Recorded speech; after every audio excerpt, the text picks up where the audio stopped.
And I'd like to welcome everybody this evening to part 2 of the 16th Annual Civil War Days at John A. Logan College.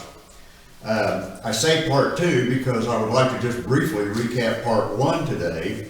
On the campus of the college, we had, of course, we had no people there other than the reenactors, but we had a virtual event there. It went over very well. We had about 14 different reenactors on the campus today. We had our artillery battery, King's Artillery Battery was there again today. We had our Civil War doctor, we had a life of a Confederate soldier, we had the life of the Union soldier, members of the 31st Volunteer Regiment of General John A. Logan was on campus today again. We had women in the Civil War, and we had an African American nurse, and we had General Robert E. Lee. So it was a great day. We were there for about 2.5 to 3 hours. But we wanted to come over this evening for part 2 to the General John A. Logan Museum, because what we have here is a very, very unique opportunity for those of us associated with General John A. Logan. And, we have Dave Danielson here this evening. I've had the opportunity, and I know our director of the museum, Mike Jones, has had the opportunity to meet and talk with Dave here over the last couple of days, and he's got a really unique thing going here, and he's going to tell you more about this movie. During the interview here, or during what Dave has to say, if you have any questions, there's an add question button on the Facebook site you're looking at. So if you have a question, ask the question. We'll do our best then to relay the question to Dave, and as Dave is finishing up, then we're also going to bring in Mike Jones, the director of the John A. Logan Museum. He'll step in here in about 15 minutes or so and share some of his thoughts, perspectives, things, maybe anything. You know, there's obviously not been a whole lot going on with the museum here lately with COVID, but he could share with you any thoughts he has about what's going on with the movie.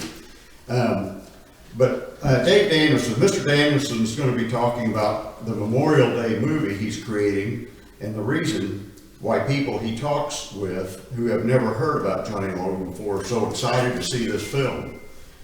General Logan represents the best parts of who we are as a nation: courage, honor, duty, freedom, and respect. Dave Danielson is president of Life in Pictures Incorporated.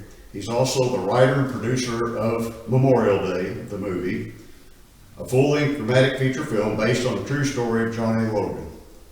Dave is an award-winning writer and producer with years of experience in screenwriting and video creation, and he has served as the program director and outreach director for the Iowa Motion Picture Association. It is my pleasure at this time to introduce Mr. Dave Danielson. Dave? Thanks a lot, Gary. Thank you for being here. Thank you. It is an honor to be here. I feel very blessed to be here in Murfreesboro. As Barry said, had a great honor and privilege to take part in the John A. Logan College Annual Civil War Day.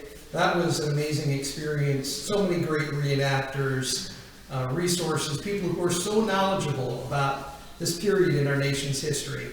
And of course tonight, standing here talking with you from the General John A. Logan Museum here in Murfreesboro, Illinois, an amazing resource. And I would encourage you that once,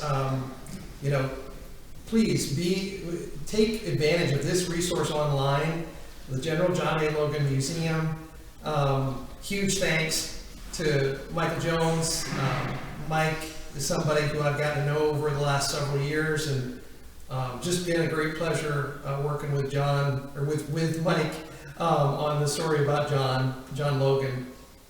And Michael continues to feed me great historic nuggets that we incorporate into the screenplay. So here to talk with you, as Barry said, about the movie that we're working on.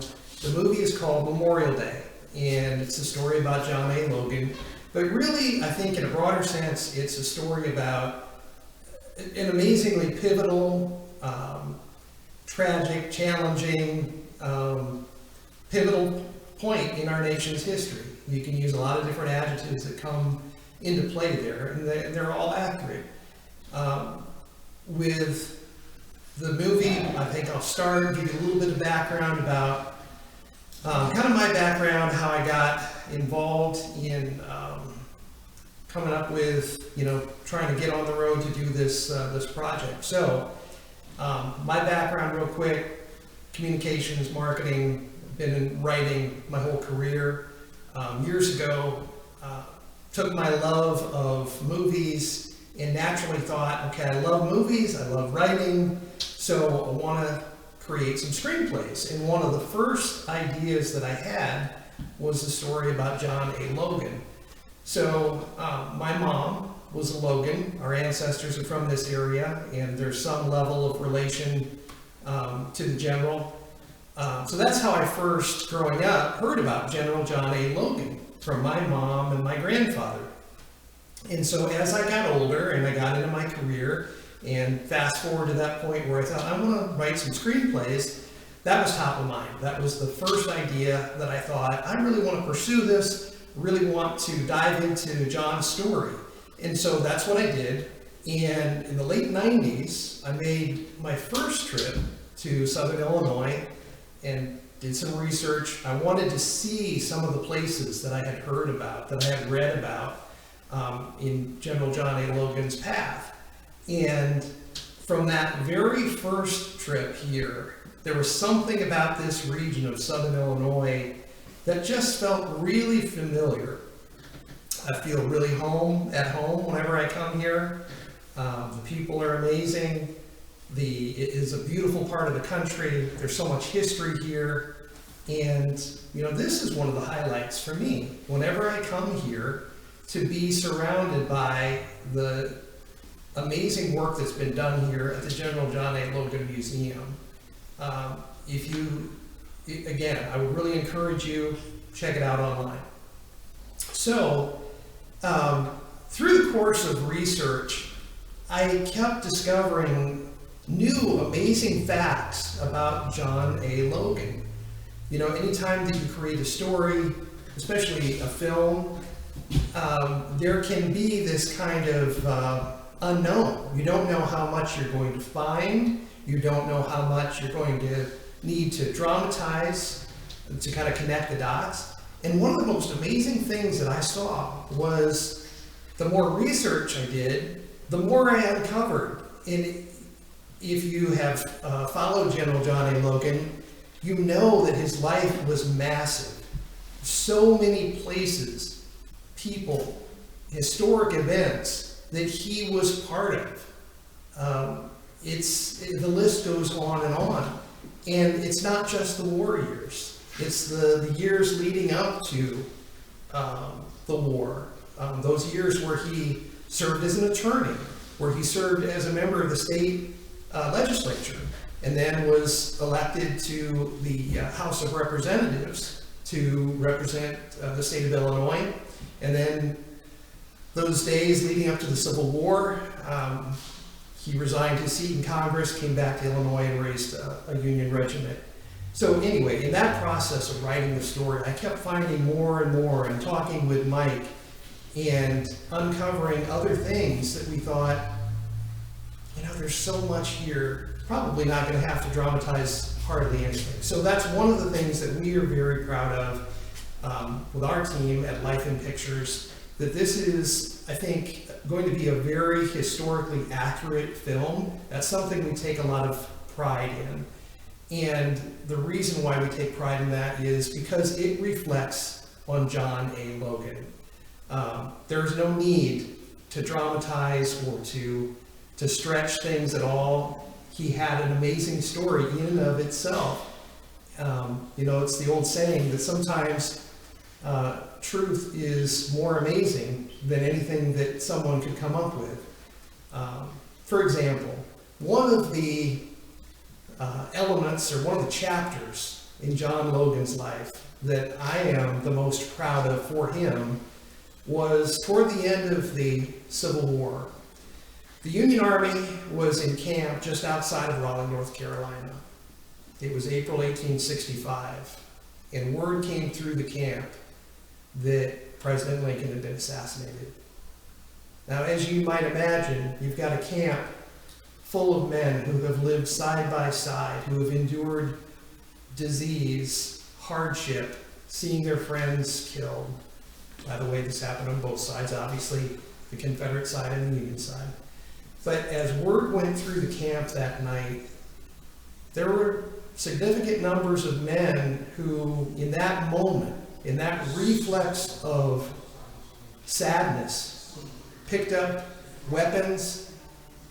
In that moment of kind of blind reflex of emotion, they took off on the road toward Raleigh. John Logan and many other men rode out. They put themselves on that road between their own men and the city of Raleigh. And in that moment, he had the peace of mind with the other men to let calmer heads prevail. He ended up talking with them and turning them back to camp. Eventually, the city of Raleigh recognized General Logan for his act of bravery, his act of valor that may have saved that town from some level of destruction, or who knows. In fact, I think there's even a copy of that letter here at the General John A. Logan Museum. Again, I'm the most proud of that for John. There was a huge, long list of honorable accomplishments that he worked toward with his men, the men of the 31st Illinois Infantry, and then beyond as he became a Corps commander. But for me, and as we at our team at Life in Pictures think about this movie, about Memorial Day, one of the things that stands out for us is it's a story about a man who didn't want war to come. He was very much someone who believed in compromise, who wanted the country to stay together so that it could work through its wounds and its issues as one and work through it and get on the other side of it. But when war was inevitable, and when war came, and when that was clear that that was the only path that was going to happen, General Logan, before he became a general, before he became a colonel, he was a congressman. And he decided to resign his seat and come back to Illinois and jump headlong into the fray himself. He didn't have to make that choice. He could have taken a relatively easier path. The relatively easier path would have been to stay in Congress, still fulfilling an amazingly important role representing the state of Illinois and helping the country from that side of things. But for him, it wasn't enough. He came back, he raised that regiment, and then the rest of his War Years chapter was written. For us, as we think about this movie, yes, there are all the accomplishments, there are all of the places, people, things that he saw, did, helped make happen. But in the end, it's a story about a man who is torn by the history he lived in, who wanted the country that he loved and believed in to heal, to come together. He was looking for peace and to save a whole country, not have two pieces or multiple pieces of a country. So that's our aim in creating Memorial Day the movie, is to produce a piece that hopefully reflects and does justice and honor to the memory of John A. Logan, and the fact that here was somebody who did everything he could, gave everything he had, and put himself on the line in almost every way imaginable to save the nation that he loved, to preserve the forum that we still enjoy today, where people who see things differently, who believe different things about maybe the same events, where we can have a framework where we learn how to continually and relearn. Let's talk. Let's have discussions. Let's disagree. Let's disagree vehemently. That's fine. But at the end of the day, we're all Americans. No matter whether we have a D in front of our name or an R, whatever it is, let's have this framework. So that's our hope. That's kind of the underlying tone of the film. Where we're at right now with Memorial Day, we are in what's called pre-production, and that's just another name for the planning, the logistics phase. So we're doing fundraising. We shortly will be at a point where we will be able to do casting, and that's our plan. Pre-production is followed by a phase called production, which is doing those location shoots, actually filming the movie. And then the third phase is the editing, or the post-production phase, and that's where all of the video, the film, all of the assets that have been collected in the production phase are pulled together, and that's where the movie and all the pieces come together. So again, 3 phases. We're in the first phase. Realistically, we're probably looking at not being able to film before 2022, and there's different reasons for that. Even if we were shooting a relatively small independent film that was set here in present day, in this year, it's still a pretty big undertaking. You still have to cast, find locations, fundraising, but when you try to do all of those things and you put it in the framework of the 1800s, as you can guess, there's a lot of things, a lot of moving parts that we're working through, because first and foremost, when we do this, we want to do it well, and we want to do it at a level that, again, honors our nation, honors John, and honors that time. And so we've got a lot of good things going for us with that. One of those things that we have is the fact that in this country, we have a lot of reenactors. We've got a very healthy reenactor community, and so that's something that we'll be drawing on. So that's kind of where we're at in the film production process right now. We're making good progress. We will definitely be back in touch with you guys through the museum and through John A. Logan College, keep you posted. But that's kind of the high level of where we're at. Always welcome questions. Again, if you are watching right now and you have questions, please feel free to send those over, and we will do our best to work through those. So again, I appreciate the opportunity to be here with you. It is an honor, it's a privilege, it's a huge highlight in my life every time I get a chance to come to Southern Illinois, and it is a huge honor for our entire Life in Pictures team to be involved with creating Memorial Day. And a quick word about our team. I feel extremely blessed with the team that we have at Life in Pictures, and we will continue working diligently and keep moving this along. So with that, I think we'll move on to our next phase. Dave, we had just a few questions coming in. I think you've already answered a couple of these, but Yeah. Is the focus of this movie more on Logan or on Memorial Day? Great question. And a natural one, right? With a movie named Memorial Day. So, John Logan, instrumental in creating Memorial Day. The movie is primarily about John A. Logan. But, having said that, there will be a representation in the movie about his direct role in issuing the, I'm not sure if proclamation is the right word, but I'll say proclamation to the Grand Army of the Republic locations around the country.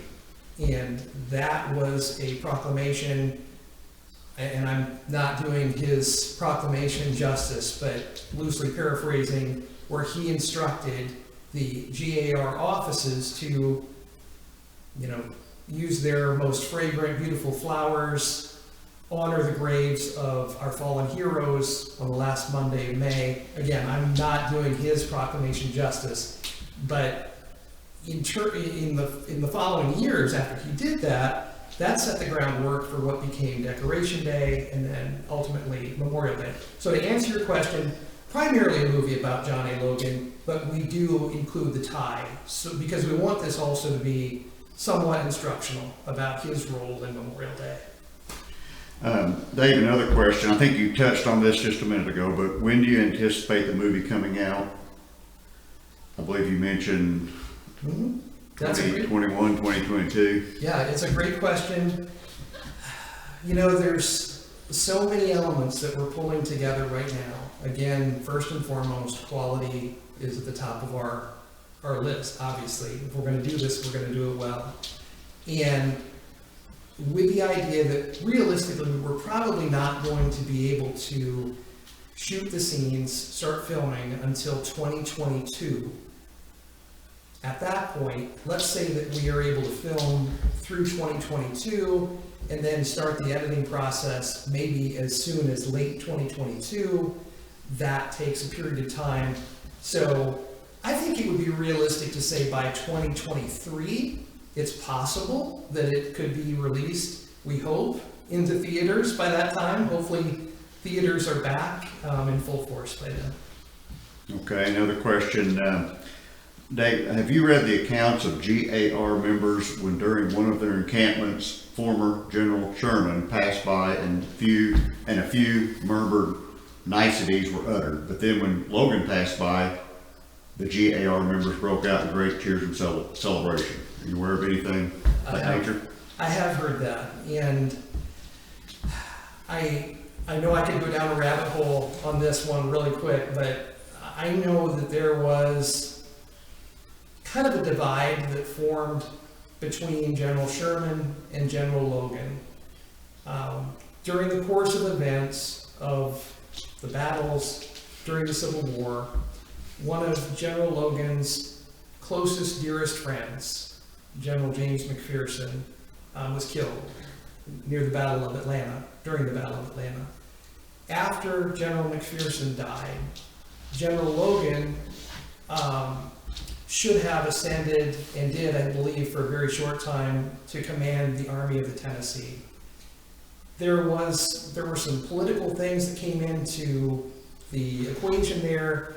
That promotion did not end up going through.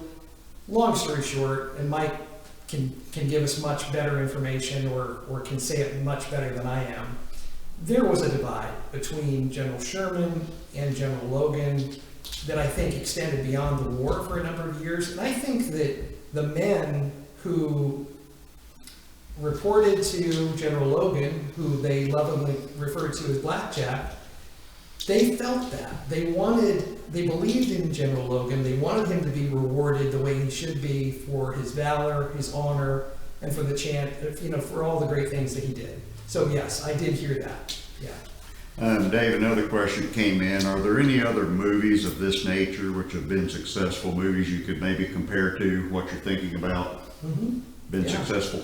Yeah, absolutely. That's another great question. And, this is something that when I talk about Memorial Day and people ask, what's sort of the look and feel? What's your hope for what Memorial Day could look like? This is going to be a full-length feature film. So it would be not unlike films like Braveheart or The Patriot or Glory. And I know those are all, at least in my mind, those are all classics. Those are all movies that if I'm sitting on my laptop and I'm doing work and I've got the TV on and I'm just flipping through channels to have something on in the background or whatever, and I see Glory is on, I watch that. Again, I have it on, or I turn on Braveheart. That's just me, not everybody's that way. But that's really similar in terms of production value. That's what we are working toward. So we have been, we feel very thankful that some of the reviewers who have looked at the story have on their own compared what they've seen from the script to movies like Glory, Patriot, Braveheart. That has been really a rewarding feeling. So there are similarities in that. There are, in terms of a historical drama that has a lot of combat, there are some comparisons that you can draw there.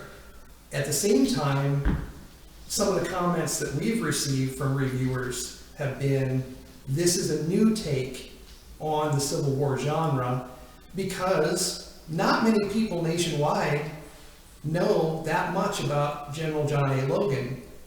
And that's, this is one method of trying to help to expand his story, building on the great work that Mike Jones in the General John A. Logan Museum does here every day. And, we just want to try to add that and multiply that as best we can.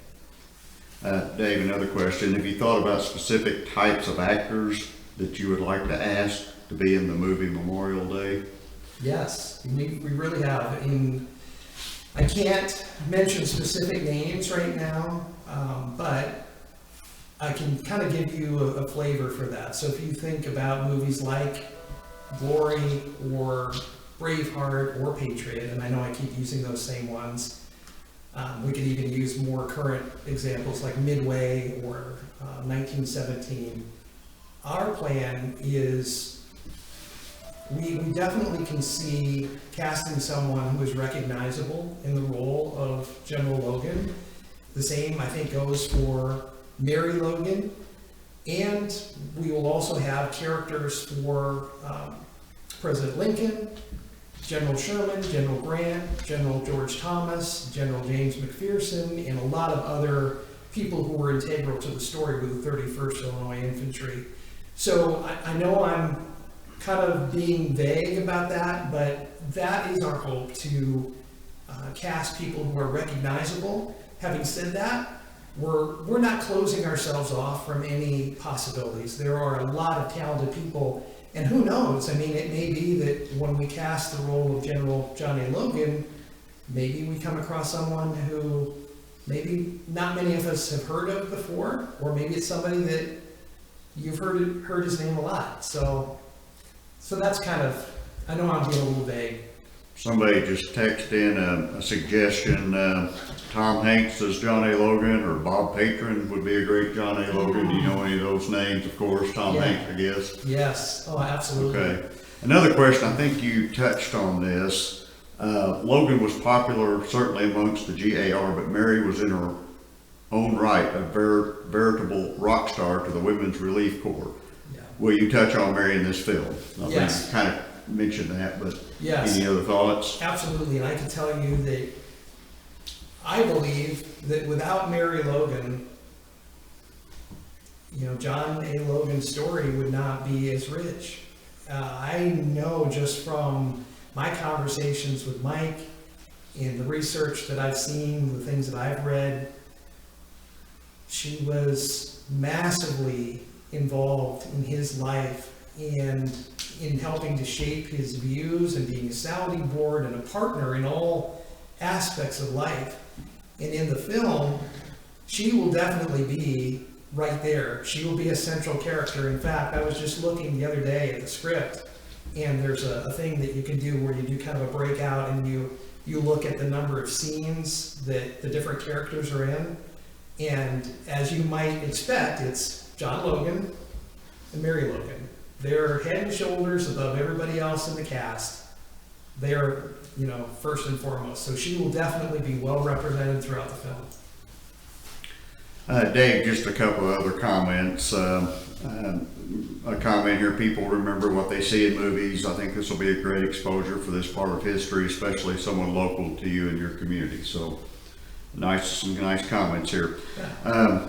At this time, we would like to go ahead and bring in Mike Jones, the director of the museum, and see if any other questions come up, or if Mike has any thoughts. I know he's been a big source of information for this film. So Mike, come on in. And hello, sir. Well, hello, sir. How are you? Very good. We haven't talked lately, have we? I know. I don't have much more to say because Dave really captured the way I feel about Logan. We were kindred spirits from almost the first moment we started this subject, and that was how many years ago? Oh, I've lost track. At least 2.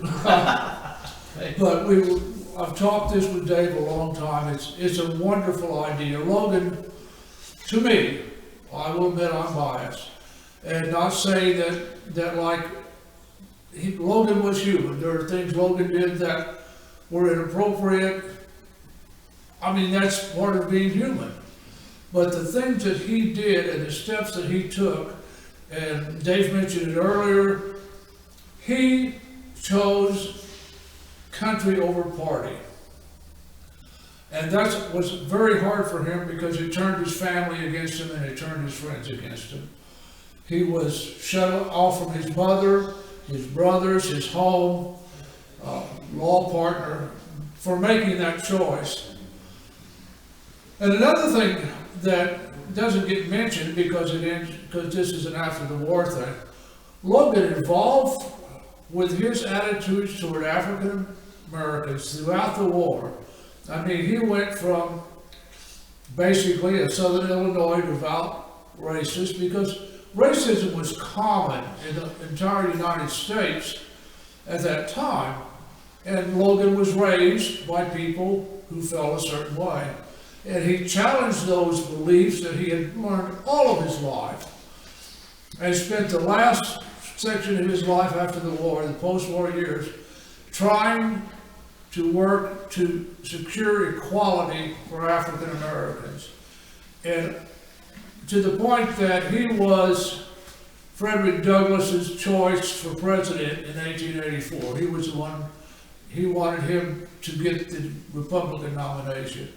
And I think that's what made Logan interesting. So we could study a man who said, boy, he was really wrong here. Civil service, he had some ideas that would not fly today, and in other areas. But when we look at his core values of what it was, what it meant to be a citizen of this country, what this country meant, and the importance of equality for all, he just would not compromise. And I mean, even when the mood of the country was changing in the late 1870s and 80s, Logan held to his guns. And I think he's a very admirable person. I mean, in war, in peace, I mean, that's why we call him soldier statesman. Mm-hmm. And when he calls me on the phone, or I call him, we have very long conversations. Yeah. That's always a huge highlight for everybody. Yeah, it is what I enjoy. Our museum, of course, is closed. I mean, these are the sign of the times, because we're a small museum. But when things get back to normal, and they eventually will, we really would enjoy coming, having people visit, and we want to tell them the story of Logan. I mean, we do it in our small way, and Dave has come up with a way to do it in a big way, and I think that's wonderful. Thank you. And you know, again, until that time when the doors of the museum can open again, please go out and visit the General John A. Logan Museum website. One of the things that I think is an amazing piece of history in video form is Caught in the Sweep of History, a series of videos, and that's just one small part of the really amazing content that's out there on the General John A. Logan website. But Caught in the Sweep of History, Mike, I know we've talked about this before. That is a really, really well done documentary. Could you talk a little bit about how that came together? When we decided to study the effect of the Civil War on Southern Illinois, or Egypt as it was called back then, as I like to say, there was nothing little about Egypt. And we were known across the nation as Egypt. It wasn't a good reputation.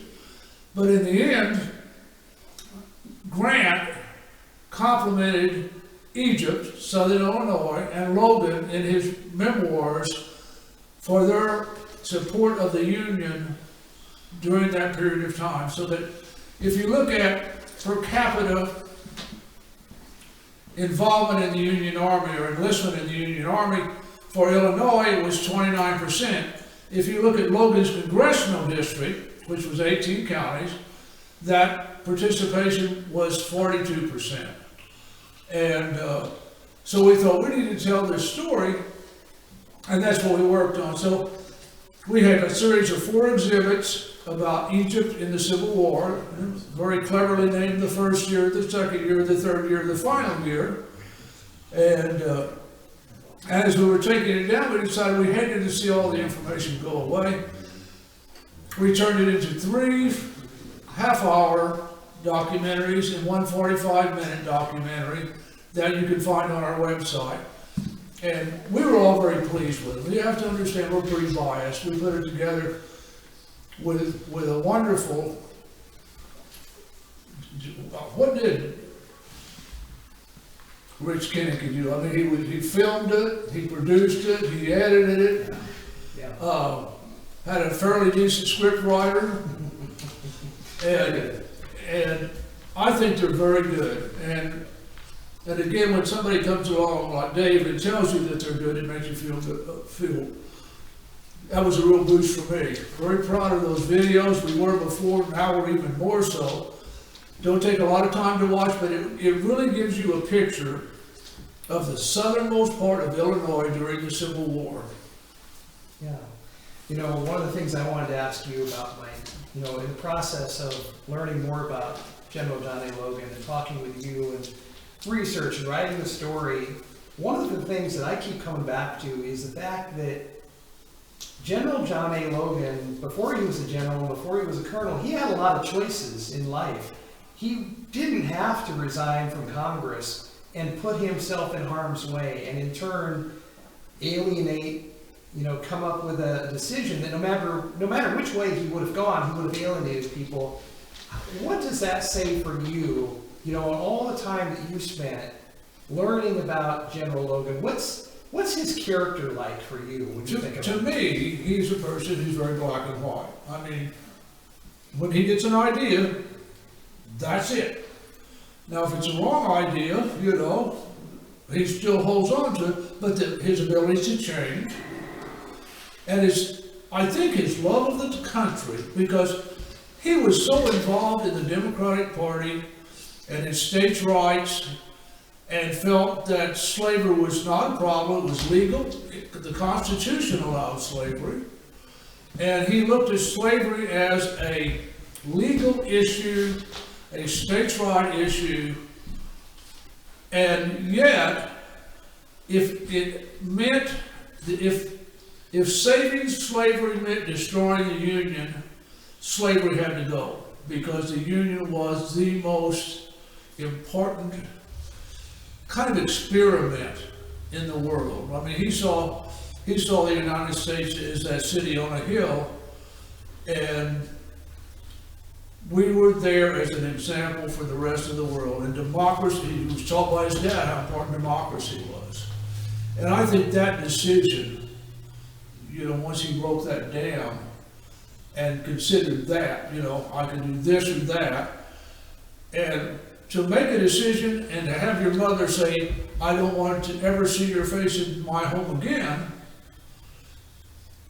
is a hard decision to go against your family and to get against your friends, your neighbors. And he did that.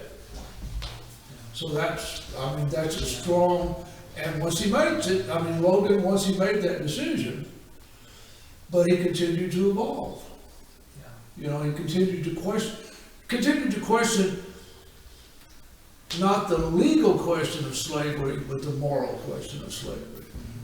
While it might have been legally right, was it morally right? And I think that's what finally turned his attitude toward African Americans towards slavery and set the course for the rest of his life. I think it's pretty remarkable how by the end of his life, from the things that I feel like I picked up through research and in our conversations, he became one of the nation's leading, I guess at that time, what could have been called civil rights proponents, you know, as you said, earning the praise of people like Frederick Douglass. Right. And that night on the lawn outside his house in Washington, D.C. That's a wonderful story, when he was serenaded. Frederick Douglass said he would trust him above any man to take care of the needs of the colored people of America. He says, or indeed any people. And again, that's a paraphrase. But have a wonderful paragraph. When I found that, I hate to say it, I have that little bit of skepticism that when people change, do they change to benefit themselves or because they've really changed? And when I found what Frederick Douglass said about it, because I would trust what Frederick Douglass said about somebody, I thought, you know, this man truly changed his attitudes toward what he thought was morally correct. And he brings that in, he brings his Christian religion in to that when he talks.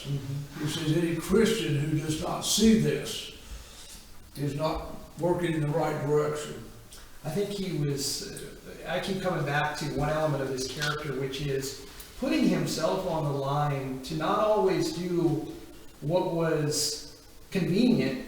It wasn't convenient to put his life in danger immediately as soon as he resigned to seat in Congress to raise a regiment on either side of a war, knowing that you could die. Right. And then, you know, the decisions that he made in terms of coming out over time to be more verbally supportive through his actions of civil rights, through equality.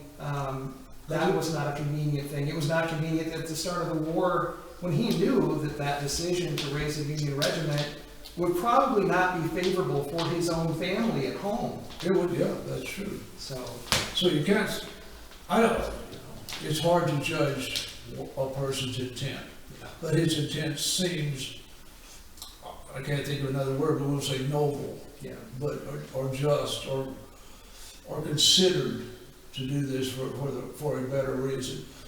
And when he fought, he was there with his men.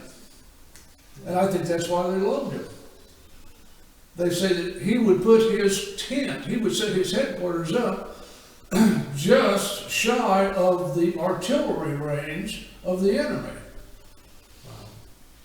So that he would be the closest, and when Grant would want to get a good look at what was going on, he'd come to Logan's headquarters tent to raise the battle.